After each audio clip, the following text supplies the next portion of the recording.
Assalamu alaikum, izjogасы барлар биз айтканда зарнасы барлар келиңиздер. Анткени ушул темада сүйлөп бермекчимин. Маалыматты кунт коюп угуп, өзүңүзгө сактап алыңыз.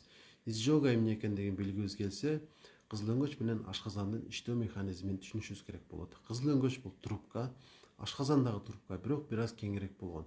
Экөөсүнүн ортосунда тосук бар, биз муну сфинктер деп айтабыз. Качан тамак жуткан учурубузда ал кызыл өңгөч аркылуу өтүп, ошол сфинктерди ачат дагы, анан ашказанга түшөт. Анан ашказанга тамак түшүп бүткөндөн кийин сфинктер кайра жабылат. Кийинки жолу тамак жутканыбызга чейин. Кээ бир учурларда ошол сфинктер тамак жутуп бүткөндөн кийин дагы толугу менен жабылбай калат. Жана ашказандын соляный кислотасы кызыл өңгөчкө карап өйдөгө жылат. Жана бизде жагымсыз сезим болот. Ошол жагымсыз сезимди изжога деп айтабыз. Эмне үчүн изжога пайда болот? Анткени ашказан менен кызыл өңгөчтүн ички чөйрөсү бири-бирине окшобойт. Кудун эки үй бүлөнүн ички тартиби ар кандай болгон сыяктуу.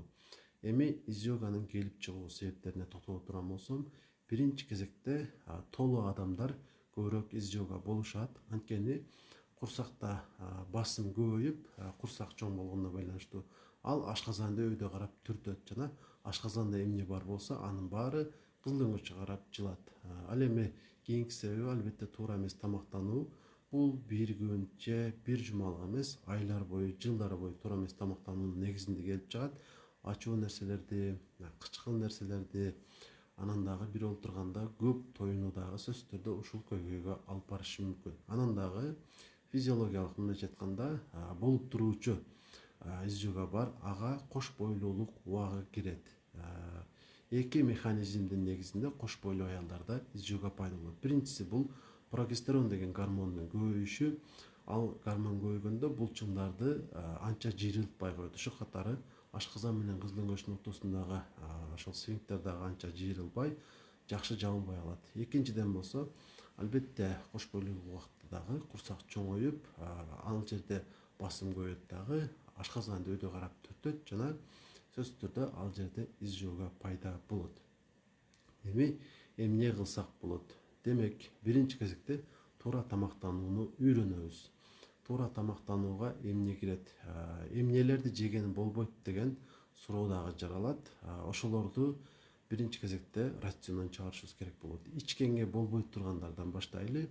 Алкогол, газдалган суулар, анан дагы чай, кофе. Ушуларды ичүүнү токтотобуз биринчи кезекте. Ал эми тамак аштан болсо, өтө майлуу, анан куурулган, ачуу, кычкыл жана чийки нерселерди жебейбиз. Ушуларды рациондон чыгарып жиберүү аркылуу дагы көйгөйдү бир кыйла жеңилдетсек болот. Анан тамакты жеп бүткөндөн кийин орундан дароо туруп кетпейбиз же жатып албайбыз. Бир кыйла убакыт олтурушубуз керек болот. Бир күндө орточо 4 жолу азырактан тамак жейсиздер. Анан бир аз кеңирээк кийим кийиш керек болот. Анткени тар кийим кийсек, ал дагы курсакты түртөт жана изжоганы пайда кылат. Эми дарылар тууралуу айта турган болсом, дарыларды гастроэнтеролог врач сизге сунушташы керек. Мен алардын жалпы түрлөрүнөн бир аз айта кетейин. Биринчи сунушталуучу дарылар бул антациттер деп айтылат. Антациттерге мисалы алмагел, сималгел, малокс дегендер бар. Ал эмне кылат десеңиз, ашказандын соляный кислотасын азайтып коет, мындайча айтканда. Жөнөкөйлөтүп айтканда азайтып салат. Жана кызыл өңгөчкө дагы эч кандай соляный кислота өтпөй калат.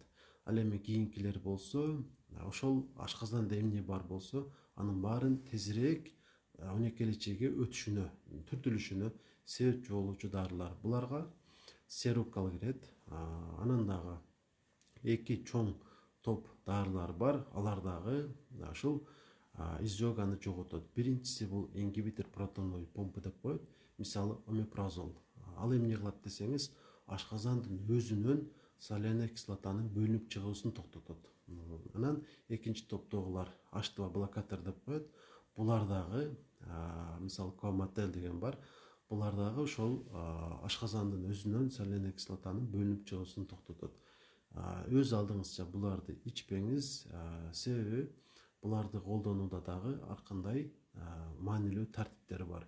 Бир учурда иш ашып кетсе, экөөсүн гана ичсек болот. Жана ичүү мөөнөтү дагы ар кандай болот. Андыктан буларды ичүү боюнча дарыгер менен кеңешсеңиз жакшы болот.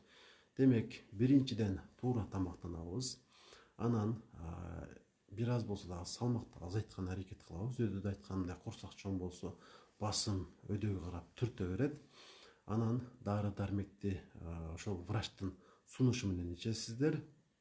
Жана ошондо дагы ушул сиздеги изжога жоголбогон болсо, демек операция кылыш керек болот. Операцияны болсо бизде бар албетте, бирок аз, мүмкүн болушунча операцияга жеткирбеген эле аракет кылганыңыздар жакшы. Мүмкүн болушунча өйдө айтылган сунуштар менен изжоганы жоготкону аракет кылыңыздар. Маалымат сиздер үчүн кызыктуу болгон болсо, сөзсүз түрдө лайк басып, башкалар менен дагы бөлүшүп коюуну унутпаңыздар.